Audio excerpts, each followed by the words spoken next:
to everyone joining us today and our panelists. I'm going to introduce you guys in a few seconds here, but wanted to welcome everybody joining the live stream. We're streaming in a number of different places, including in the Launchpad community in Newark, New Jersey. So welcome to everyone who's joining us today. As many of you know, in November, New Jersey residents approved public question number 1, essentially deeming recreational cannabis legal for adults 21 years and older, coming up very soon, beginning January 1st. So we're fortunate today to have a great group of industry experts to help us discuss with the Launchpad community this new legislation and explore how New Jersey can ensure people of color, those with marijuana offenses prior to legalization, can be afforded an opportunity to participate meaningfully in what will surely be a booming industry for the state. So let me welcome in our panelists here. We are pleased to have joining today Almaz Adeigbola, a cannabis chef specializing in neo-soul food pop-ups and baked goods since 2015. Her company, Brwnbox Kitchen, gained so much notoriety that she officially opened Brwnbox, a CBD store in Orange, New Jersey, with her partner, Ty Griffith, in late 2019. I'm going to add Ted to the stream here. Welcome, Ted. I'm introducing our panel here. Hey, Chris. Our panel as well is Ted Chung, co-founder of... with my connection.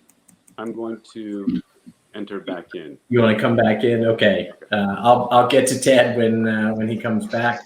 Also on our panel is Louis Koski, COO of Metrc, the leading solution for cannabis governance. Before joining Metrc in 2019,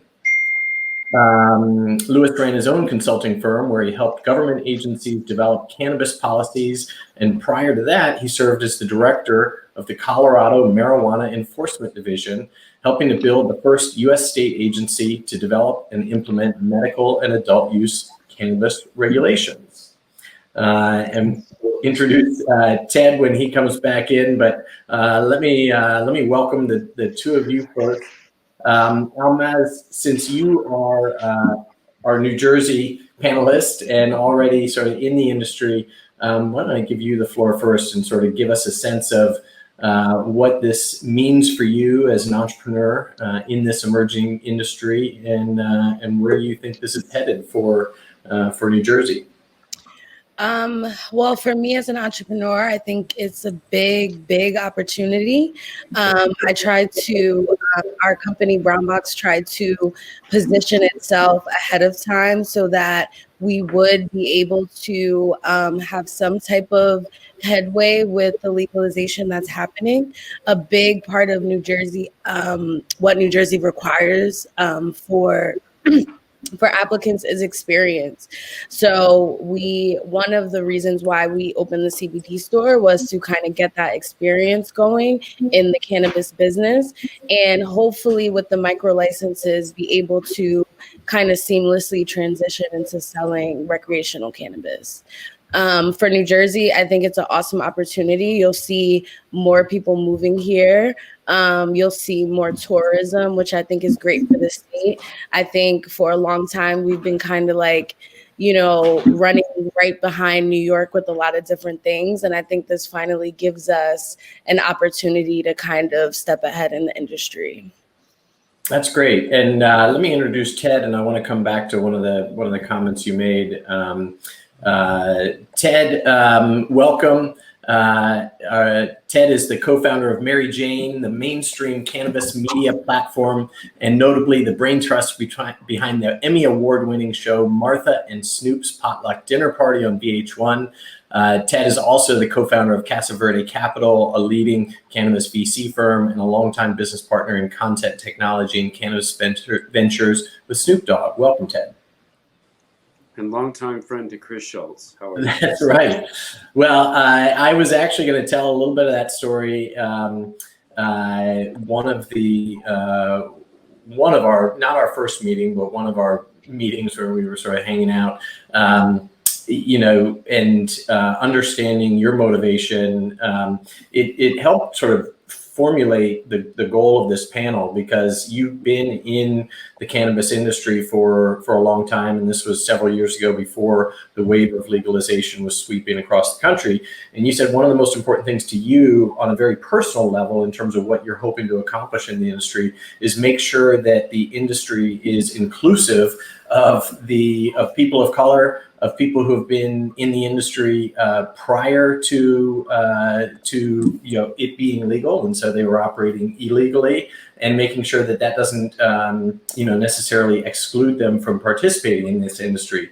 Long story short, you're hopeful that the cannabis industry, like many high growth startup industries, isn't just Stanford MBA grads that benefit from it, but it's inclusive and equitable for the communities across the country. Yeah, no, definitely. I mean, I think that when we were probably talking about that, even if it was, gosh, 7 years ago, right? That why it was, I thought, important to get ahead of the 8 ball is because there is an opportunity with the runway to federal legalization, with kind of the fragmented nature of territorial ownership, that really should allow for greater adoption of inclusivity and diversity, and entrepreneurs that are looking for a window in, because at the very least at that time, the starting line was sort of the same for entrepreneurs on the ground and private equity, right? There was everyone had different entry points, but I think that there was more of a level set, open field for all of us to run through and figure out kind of where the opportunity was. And Louis, I want to bring you in here. Obviously, this is a highly regulated industry. I'd like you to share with us a little bit about Metrc and the track and trace and sort of involvement in the industry. But because you've been involved in states as they've gone through this legalization process, I'm interested in you bringing in sort of your experience. New Jersey is not necessarily reinventing the wheel with the mission of sort of an equitable industry. So I'm curious what you've seen work, what maybe you've seen that hasn't worked as well, because this is sort of a blue sky, but coming very fast for New Jersey. So would like you to bring in sort of that perspective that you have. Well, thanks, Chris. I appreciate it. It's great to be on the panel with all of you.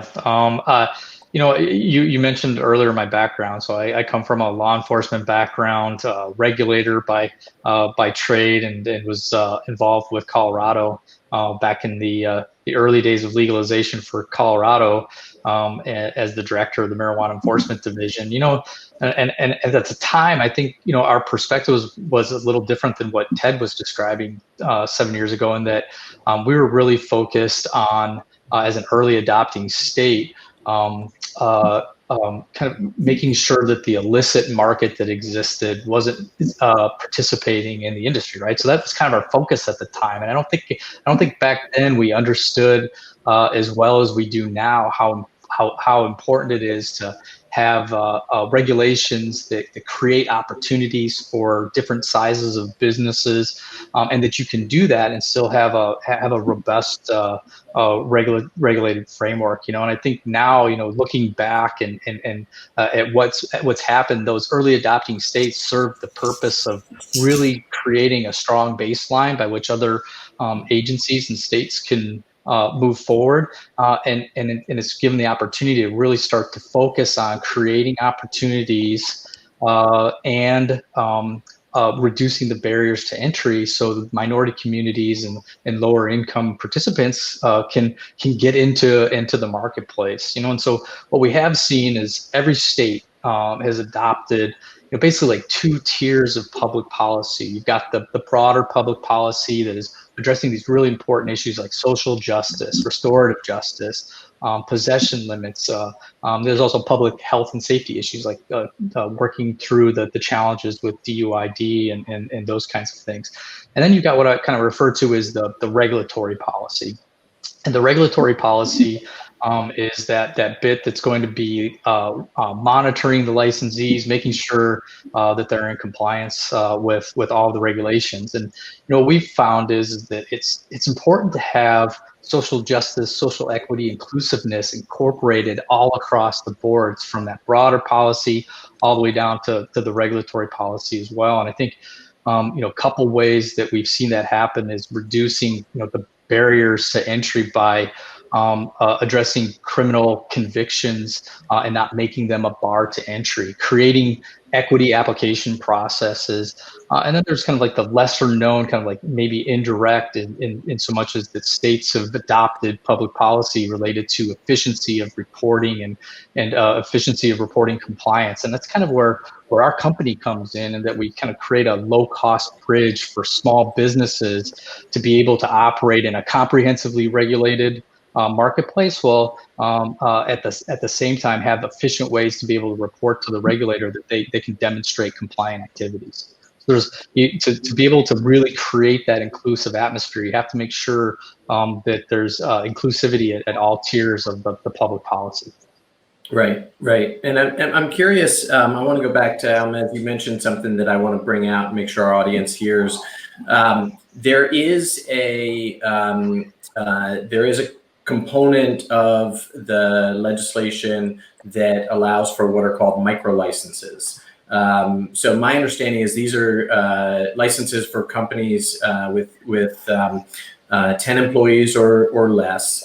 It sounds like that would be, how you will establish your license. But can you talk a little bit more about this? Because I think that a natural point of entry, and I want to move on to other parts of the industry, but then a natural point of entry will be, running a dispensary, right? And that's what those micro licenses are for.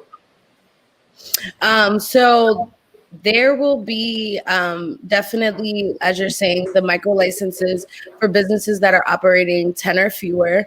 And we want to make sure that that's just going off of the legislation that possibly will be voted on. I think that the legislation is still being worked on, but I think it'll be a great opportunity because it will be a lot more inexpensive to gain entry into the industry. Whereas right now, just to open a medical dispensary in New Jersey, they want to see at least $1 million or more in capital to do so. So I think that a lot of people should look at the micro licenses, and they should also look at, if you don't want to open a dispensary, if you don't even want to touch the flower, there's going to be a lot of other licenses that are going to be available, like consumption licenses. There's also going to be special transportation licenses. So as you know, you can't transfer cannabis across state lines. So if you can get one of those transportation licenses, your company will be able to transport cannabis.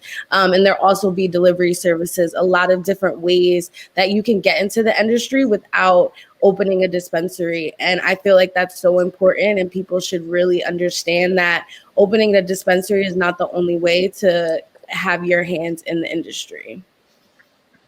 What do you think that the most is sort of the most interesting path? Having $1 million of capital, right, is none of us have it really. for at least for people of color, especially. Right. Yeah. If you don't have a capital backer, so what do you think? Do the micro licenses require that you do have the $1 million, or is the micro licenses work around? And that's the thing. I don't know I won't speak off the top of my head. I'm not sure how much they will be, but just looking at what other states have already done, I'm sure that they'll be a lot less inexpensive. Also, because we'll also be offering grow licenses in New Jersey, I believe that will give businesses the opportunity to open a dispensary without also having to open some of the other things that you need for the facility, such as a grow facility right now and things of that nature. Because right now in New Jersey, we don't even have grow farms. So all the dispensaries that are operating, as far as I know, they're growing their own flower as well. So I think that these smaller licenses will help to give people opportunity to be in different parts of the industry and not have to take on, because really that $1 million I feel is to open, you know, to have the front end and back end, to have the grow facility, to run the dispensary, to have all the regulation, as Lewis was saying. So I believe that once they break down each license, we'll know exactly what we need to do for them, and it'll probably be a lot less expensive, like 10 grand, 15 grand of that nature. Right. Okay. Interesting. Ted, in your experience, and sort of along the lines of you know, your you know, sort of personal objective, with helping, you know, entrepreneurs and people of color in this industry, what have you seen, you know, sort of work? You and I are in California. You've been involved in other states, I'm sure, as an entry point for entrepreneurs, and you work with a wide spectrum of entrepreneurs. I'm sure you work with, you know, sort of smaller scale, small businesses, up to you also make VC investments. But what have you seen that you think would be interesting for entrepreneurs in New Jersey to consider in terms of a point of entry into the cannabis industry? I think that that what I like about an opportunity, you know, if I was in the position of Almaz, for example, would be the benefit of what Lewis went through in Colorado, what I've experienced in a few of the states here and in Canada, and to look at California as and how that sort of vertical chain has really evolved in many ways, right? And where is the real value proposition at the end of the day? I think comparing how the regulation and the requirements and social equity programs that exist in New Jersey, take a look at what's happening in Michigan, take a look at what's happening in Illinois, take a look at what's happening in California, and compare and contrast, know what's been set forth, you know, before, and how can you leverage that knowledge as to like where the entry point is in New Jersey.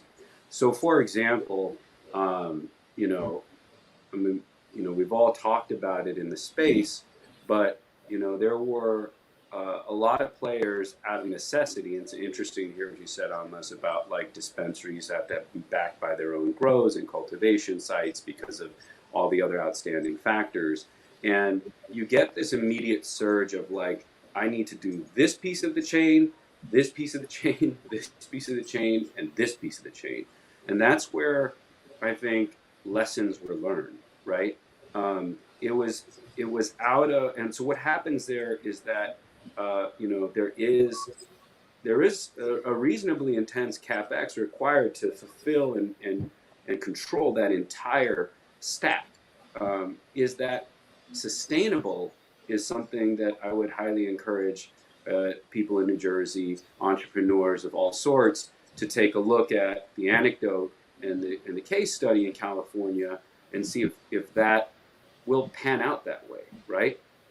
And where can you spend time owning a piece of that chain, much like Lewis and Metrc, to say like, this is where we reside and this is our domain of authority. Now that may not mean, you know, $100,000 a month in sales out of a retail storefront, but really, what's the long-term goal of that? Is that you want to open a store? I mean, there are other things and other products you could probably open stores around and retail storefronts that that would be potentially more profitable, right? And maybe more of an end game. I think there's a lot of excitement whenever this happens in a state. And I think the question is, okay, where's the real value proposition at, right? So one of the things that I look at when I look at the history of what's happened across the country and these other territories internationally is And I know that, Chris, you know that I'm a staunch believer in this as far as, on the front end side, not on the back end necessarily, is brands. I think brands are about to be the brands and then the infrastructure components, right? I'm talking about back end, I'm talking about Metrc, I'm talking about, these spaces, technology and brands are going to be the sustainable and opportunity sectors for young entrepreneurs, and I think that when it's just history repeating itself, when everyone's rushing to go create the vertical stack. And I'm not saying you're not gonna see some winners, and if you have got a lot of capital resource, there is a game to play there. But I think that creating and owning a brand that speaks very clearly to a specific audience is going to be quite valuable over the next 2 years.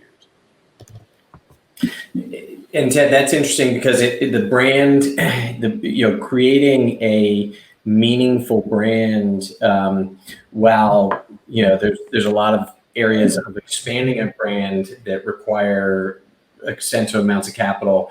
The orange, sort of the original idea and brand essence, is really, it's about connecting with an audience. It's about connecting with consumers. So it doesn't actually require that much capital initially. But brand growth does. How have you seen sort of acquisitions? I mean, I could see some early stage entrepreneurs creating some very interesting brands. Newark, where we are, has a deep culture, an authentic culture. You could see Almaz or others, creating a very interesting brands that would end up, being acquired or maybe invested in for growth. What's the trajectory once you're able to establish a brand like that? Well, I'm sorry, was that for me? Yeah, Ted, and then we can, sort of roundtable on the panel. I'm curious, just in response to your question. Yeah, I think there's a lot of interesting case study to look out there, because I would, again, and I say this to all the young entrepreneurs, and I wish someone had told me this earlier in life, right? Is to whenever you pursue whatever piece of the puzzle you're trying to occupy, and when I say a brand, I want to be clear. I could be talking about a brand that has products, but that brand, once you have the community, could also be a brand that's applicable to branding a storefront that someone else has a license for, right? So it's all about, I'm just talking about making sure you have a brand that captures, a captive community and a captive consumer, right? I think that there's quite a few anecdotes around, and especially if you look in Canada, the way that the market is going to inevitably have excitement, fervor, appetite for acquisition as things, as more states come on board and as impending federal legalization occurs, that if you have some sort of momentum and the right narrative, that, and I say the next 2-3 years, there will be particularly sized companies that are going to be looking at how they can prepare to enter and ensure that they have regional authority over the consumer. And the only way, or I should say the fastest way they can do that, is by purchasing brands that have a loyal audience. Right. So that proverbial sort of green rush, the federal legalization is an important gating issue for some of the larger players, like, let's say, consumer brands, Coke and Pepsi, I don't know, Morris, Kraft, others. They're who knows? They may be placing bets now, but they'll sort of enter soon. and particularly on federal regulation. We got some questions coming in from the audience that I'm going to put up. But Ted, I heard a I don't know if it was a prediction or just sort of a notion. I'm curious if other panelists, federal legalization. Did you say two or 3 years? Do you think it's coming? Do I think it's coming in 2 to 3 years? Yeah. Or do you have a timeline, a prediction? Any thoughts? I guess I'd just say, I think all of us are on this call because we all know in our gut it's going to happen, right? I think 2 to 3 years is probably a hopeful scenario, but there's so many elements that even a crystal ball couldn't tell you exactly how this is going to play out, right? I think what everyone needs to keep in mind is that this is the time to build brands, build assets, build technology. Take your piece and stake now. If you are an entrepreneur from any background, you should look at taking advantage of this moment, because this level of arbitrage, and in some ironic way, Chris, the longer it takes is the longer runway we have as state by state comes on board to kind of accelerate our value propositions, if that makes sense, right?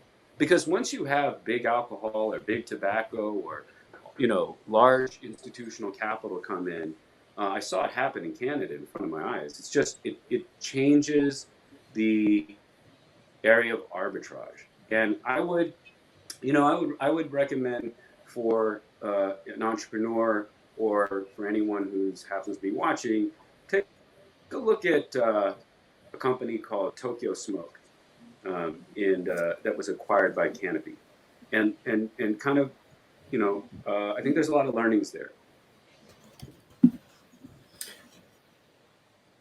Interesting. Tokyo Smoke. We'll Ariel, maybe you can grab the website and we'll put that on the screen for people. I want to direct the next question. This is coming from the audience watching. First to Louis and then Almaz. I'm curious because I think you'll have two different perspectives on it. We've got a question here that are what are the barriers to entry in the industry? And Louis, I'm curious about your perspective, and I know regulatory environment, this is a highly regulated industry. What's a starting point in terms of barriers to entry into this industry in New Jersey? Yeah, so a lot of them, there's a lot of just natural barriers to entry getting into the industry. For one, especially kind of in the spot where New Jersey is now, you're looking at on-ramping an adult use marketplace, early next year throughout 2022, and so the public policy around this is going to continue to be really dynamic. A lot of times, the licensing processes themselves can take a while to work through. I know in that initial round of applications that we had in Colorado when I was still working for government, took about 3 or 4 years off my life trying to get through that just the big huge onslaught of applications that were coming in, and so that can create some barriers to entry.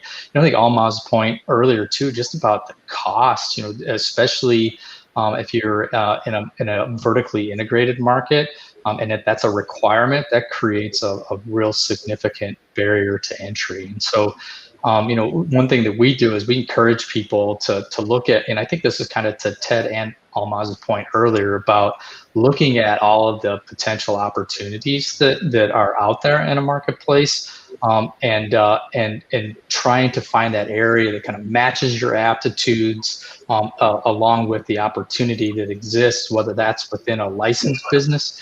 But we mentioned a couple of times how Metrc kind of lives on the outskirts of the licensee entities, and we work typically just for government, but we're one of those ancillary businesses, and our key to success in the marketplace has been focusing on seed to sale tracking and doing it very well. And so as you're looking at to all these opportunities that we've been talking about, the ones that are both on the licensee side, but also all of the opportunities that are out there for ancillary businesses to do some really good work to support the industry. Because even though we're down the road quite a bit and there's been a lot of best practices established in the absence of federal legalization, what we know is that there's still a lot of big service companies that are still not participating. And so it creates opportunities for small businesses to provide accounting and legal services. There's companies that form that do trimming operations. There's just a countless number of opportunities out there for small businesses to be included in the industry that may have some benefits of less regulatory scrutiny in some cases and a lot less startup capital to get off the ground. Interesting. Almaz, what about from your perspective? What do you see as barriers to entry? This might just be for yourself. I know it was interesting to hear experience. You mentioned that key factor, and that's why you've started the CBD dispensary to gain experience in the industry. What are some other barriers to entry that you see from your perspective? I would say a big one, we've touched on it a little bit, but social justice. There are a lot of people who, just coming from my community and what I see for particularly people of color is any pre-existing offenses, making sure that New Jersey, I'm hopeful that they will have some type of inclusivity for those who may have like nonviolent offenses previously. And they hopefully may also look at it as experience, because a lot of these people do have a lot of experience already in the industry that could help bring it forward. You know what I mean? So just that social justice aspect is a big barrier to entry. And I think that overall, it's me going into the CBD and also doing cannabis food. I think that overall, the biggest thing is we keep touching on ancillary businesses. Just don't my biggest advice is just not to look at the usual suspects, as Ted said, and as Lewis said, it's really about looking at all the different ways that you can provide, because, it may seem like a great thing. I opened a dispensary and everything like that, but being someone who's in the industry and having even a CBD dispensary, there are a lot of services that I wish were out there specifically for us. Even, for example, what are some of those, just to give an audience some ideas? What would be helpful for you? Well, a big one, for example, is I wish that there were more credit card processors to even let people process cannabis, because it's illegal right now on the federal level. A lot of banks still don't recognize marijuana businesses as legitimate businesses. So there are a lot of loopholes that people have to go through to open up their business. And then even when they open it, they might have to be cash only in a time of a pandemic and COVID where, marijuana may be essential business, but people are having a hard time getting it. You know what I mean? So there's one company, Square, that we use, and it works great. They have a CBD early access program. And I wish a lot of other companies and startup companies looked at that market, the big financial market of accepting cannabis payments, because if they can make it happen, they would make a lot of money, and you don't even have to touch the flower or anything.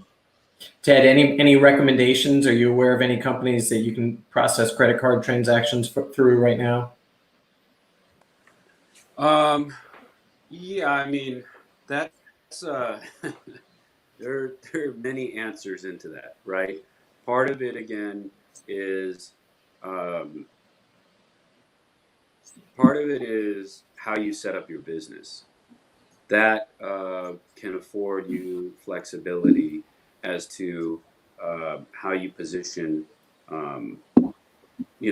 what your core business is and how it operates. Again, not just, I could go into this for hours, but again, that's why I'm a strong believer in brands, right? If that makes sense.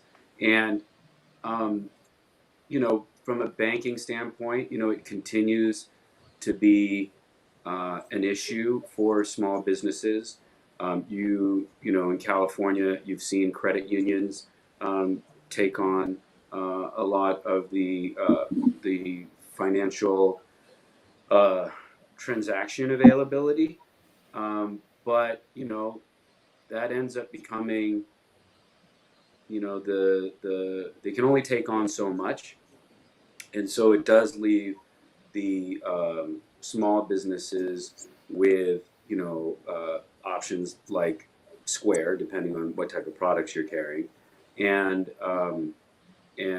still a lot of cash getting moved around, right?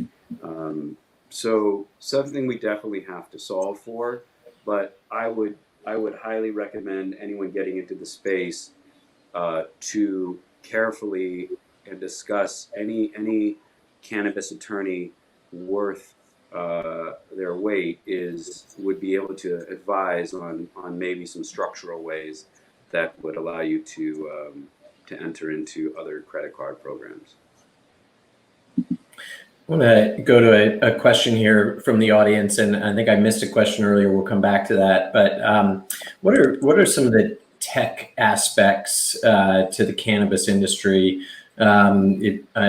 If you're a startup, maybe you're a startup at Launchpad in New Jersey, are there opportunities that you see, from a tech perspective in cannabis right now? I'll throw that out. Anybody who wants to jump in on that has some ideas. Sure, I'll jump in there. I think I mentioned earlier that there still tends to be a deficit of services for licensed businesses. We've seen a number of tech companies. I mean, Metrc is a SaaS company that's been really successful in this space, but there's been a number of other businesses like point of sale companies. We've seen companies that are focused on like ERP or inventory management controls that are more of kind of like the business management side rather than the regulatory compliance side of things. And many of those businesses have become multi-state operators. We know this because there's over, I think last time we counted, there were about 1,200 different companies that had integrated into Metrc in the various states that we currently operate in, which is 15 states and DC, to kind of put that into perspective. So I think tech continues to be in demand. I think especially when you can help to solve for some of the outstanding problems, whether it's helping to solve for some of the lack of financial services, helping with identifying compliance and risk to businesses. There continues to be opportunities in some of those areas that I think are still pretty wide open, and especially in a new market like New Jersey, where it's going to be expanding into adult use. All right, I'm curious, Almaz. You touched on the point that I thought was interesting, and I'm going to put up a quote here from Governor Murphy. This was you were talking about aspects of the industry like transportation and delivery. This is related to tourism. New Jersey really is part of obviously a metro region adjacent to New York and Manhattan. My understanding, correct me if I'm wrong, is that marijuana will be legal for purchase by anyone 21 years or older. You don't necessarily have to be a state resident. I'm curious, Almaz, if you see interesting opportunities from a tourism perspective. Ted, I don't know if you have any experience, but Las Vegas is, Nevada is another, state. Lewis in Colorado with legalization a few years ago that I know yielded a lot of tourism. But starting with you, Almaz, what do you see just in your sort of crystal ball for the connectivity between New Jersey and sort of the regions around from a tourism perspective? From your perspective? I mean, I believe that I believe that there's going to be a lot of tourism. If not tourism, just a lot of people coming simply to purchase marijuana from surrounding states. And I just see that from, because of surrounding states that have legalized, such as Massachusetts, which is only 3 hours away, and DC. I know a lot of people that go back and forth to purchase their marijuana. So I think that the same thing is going to happen for New Jersey. And as there are business opportunities and financial opportunities, you will always see an influx of people moving here. And I feel that New Jersey has already been preparing for that, just because our housing, even though it's super expensive, is still a little cheaper than it is to live in New York. So just because of that gentrifying aspect already, people have already been moving here. And, anybody that can just open their eyes and see, can see that once a lot more dispensaries start opening up, a lot more businesses, people will have to move here for whatever reason surrounding cannabis. And I think that it can only make the state greater. I think that it was a very good opportunity for us to legalize, because even though we have a little bit of tourism, as I said early in the conversation, New Jersey has always been just a little bit behind New York in some way. Just culturally, New Jersey is a smaller state.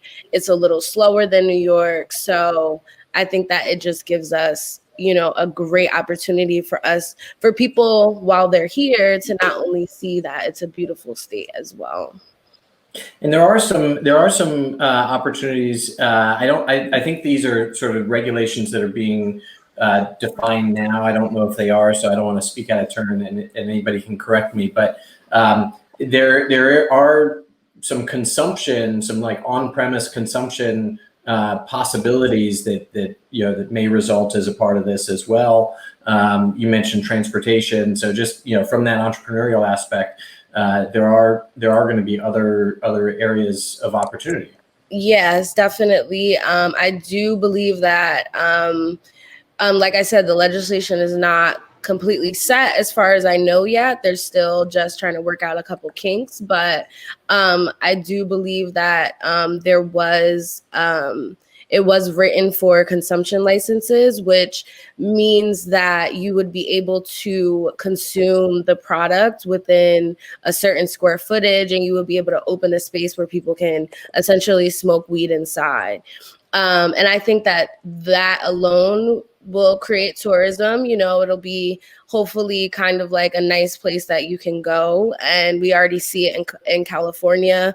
And we even see California playing with the idea of places where you can not only consume but also eat, and that's a really another big just cannabis cuisine in general.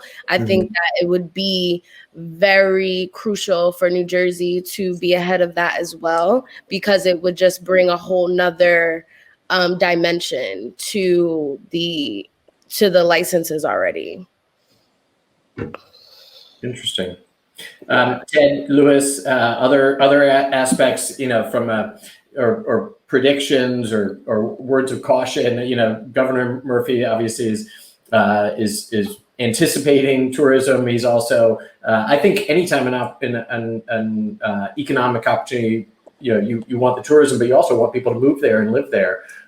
Where do you guys see that going with New Jersey as from a regional perspective? Well, I think that that it's interesting because maybe we could speak towards Lewis and I's common experience in Colorado, but again, just taking notes from what I thought was really interesting was in the beginning of Colorado's transition to adult usage. I think I read an article that said that the year after that. There was like a double the increase in growth in pizza delivery locations and sales.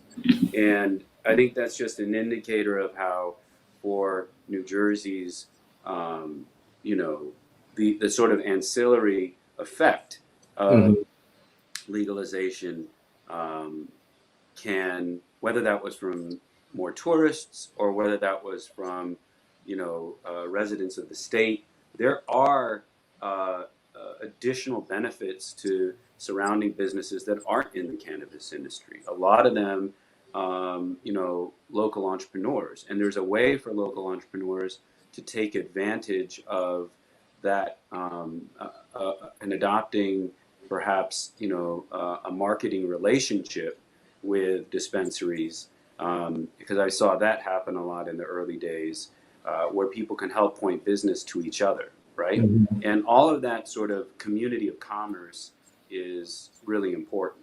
The other thing that I saw in the early days of Colorado, I don't know if you recall this, Lewis, is how there would be these tour buses from Texas and all the colleges in Texas. And essentially they would round up a bunch of, college students that were of age, bring them across to Colorado and have like a fun tour where you get to stop at a dispensary and then you might see, stop at a particular area of interest for tourists in Colorado, have a great meal, and then go back, right? So that in itself is you don't need a license for that business, right? I mean, you might need a bus driver's license or something, but it doesn't require a cannabis related license. So there's a lot of opportunities around the space as it relates to tourism. And we all know that, given how the shape of Atlantic City as sort of a spotlight has been, like there is a need for revitalization. And, I don't think this could come at a better time. Yeah. Chris, Almaz was right on the money. Tourism is going to be material, and Ted's also right in so much as that there's going to be ancillary businesses that form around that concept. And I mean, to kind of maybe just throw a few numbers at it, Colorado, which Ted was talking about, they figured that 9% of total consumption in the state of Colorado is attributable to tourism. I think that's the most recent report that came out. An interesting thing, though, about what's happening right now with respect to tourism is it's down across the states, and it's down in really big numbers. We were looking at this just this week, noticing that some states are reporting reductions of as much as like 65 or 75% of destination type tourism coming into the state is down, largely because, not exclusively because of COVID-19. So I think like in the next 6 months to a year, well, tourism's certainly going to bounce back and it's going to be material. There could be some disruptions in terms of how that actually kind of gets momentum again. I don't know that we're ever going to see a day where someone comes up and who's official enough and that we believe enough that says it's all clear, it's safe to go on vacation again. And because that's probably not going to happen, the amount of tourism that is impacting the total amount of sales in a given state is going to be really determined on how long it takes for us to get really cleanly to the other side of COVID-19, which means we're down to 0 new cases across the country and maybe even internationally before people start to feel comfortable traveling again. Got it. Okay. All right. I've got a quick hit question. I'm curious that I'm going to put up from the audience, and then I do have one kind of wrap up question that'll bring back to sort of the equity in cannabis that we're sort of here to discuss. But this is, I'm just curious from an audience member, from our consumer standpoint, what does happen to price of cannabis when it is legalized? From a obviously pre-legalization of black market economy to a regulated economy, what tends to happen to price in these markets?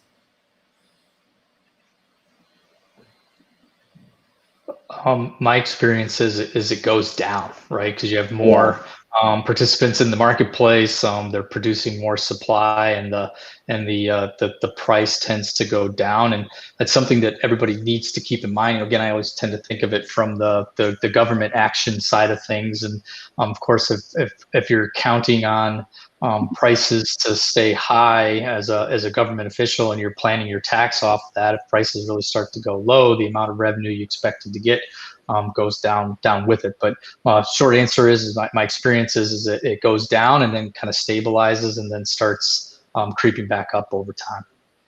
Interesting. Okay, and then that probably covers that. That makes sense. From an economics perspective, with more supply and legal supply in the market. So I'd like each of your reaction. Can I add something to that? Sure, Ted. Yeah, go ahead. Because I think what Louis said, I just don't want anyone to miss that, because the people of New Jersey have this power in their hands to talk to their representatives and ideally protect the cannabis businesses and entrepreneurs and startups from this. See, this is about the illegal market pricing versus the legal market pricing in many ways, right? And so in California, our issue is that because it's not completely flushed out, nor I think thought through, and maybe that's because, and maybe time will correct that, right? And the data that's been collected, but it's an issue when you get to municipal level taxing, to state taxing across every piece of the sales chain. And the end product ends up, because to your point, the government's trying to collect as much taxes as possible. That's why the people in every municipality have some amount of influence here too. Then that just affects the end consumer. And if pricing goes up on the store because people need to retain margins as business owners, then you'll see a lot of fluctuation back into the illegal market, because pricing has gone up per pound so much, right? So right. It's actually started to create an environment where it's hard for some businesses to survive without feeding into that illegal market out the back door, right? So I think we have to be very conscious and learn from history and make sure that New Jersey protects its business owners and allows them to operate as unencumbered by unnecessary high taxes and taxes all along the chain, because then everyone loses. And that disparity with the taxation leads, like you said, back into a gray market or a market. And Akeem, sort of added to his comment here. He the comment about margins and inventory. You don't want to depress. Margins are key to any business, and as the price goes down, it does have margin compression. Okay, I want to come back to on this topic. Come back to sort of the social equity discussion here. I'm going to put up a comment by Governor Murphy. Actually, this isn't a comment. This is just the fact of the legislation. 70% of the sales tax revenue, as well as the grower tax, will be committed to aiding communities and individuals disproportionately affected by the war on drugs. It's not on the screen, but these programs include mentoring, legal aid, and healthcare. What are 70% of the tax being committed? Different states have done this differently. It's gone into education. It's funded, budget deficits. This is a big commitment by the state of New Jersey, going in a direction that really is about equity and in this industry. So, what are some of the things from your standpoint you would recommend or like to see the state direct these into? Louis and Ted, and then Almaz, I'm going to give you the final word on this. I think I don't know that I can speak to the 70% and whether or not that's the right number or not, but I think the methodology could be really effective, because if I'm interpreting that correctly, it's transferring taxes that are collected to the neighborhoods that need it the most. And I don't, and a lot of times I think when we're talking about cannabis and social equity, we're oftentimes talking about ensuring that there's opportunities for minority communities to participate within the industry, which is correct, right? We should be thinking about that, but there's also some opportunities to also help those communities in broader ways. So it's not maybe safe to assume that participation in the cannabis industry is the only place that we can help with minorities communities participation. There might be other things that could be used to help economic development within those neighborhoods outside of cannabis itself. So cannabis could, in of itself, be a way of helping to improve the lives of people that live in some of the poorer neighborhoods. And in Colorado, you can give me the answer to where most of the tax has been directed, but what has been the result of sort of the tax revenue in Colorado? So I think there's a portion of the excise tax that goes to a school reconstruction fund. It's not actually to education, but what we've seen over time is the amount of money that is, first of all, it's increasing every year, and so they're continuing to build and bring in more programs that can help with a number of different programs that can help with whether it's drug rehabilitation or education, housing. There's been a number of different things that they've been able to do to help those in need in Colorado. Great, Ted, your reaction to this direction of the tax revenue?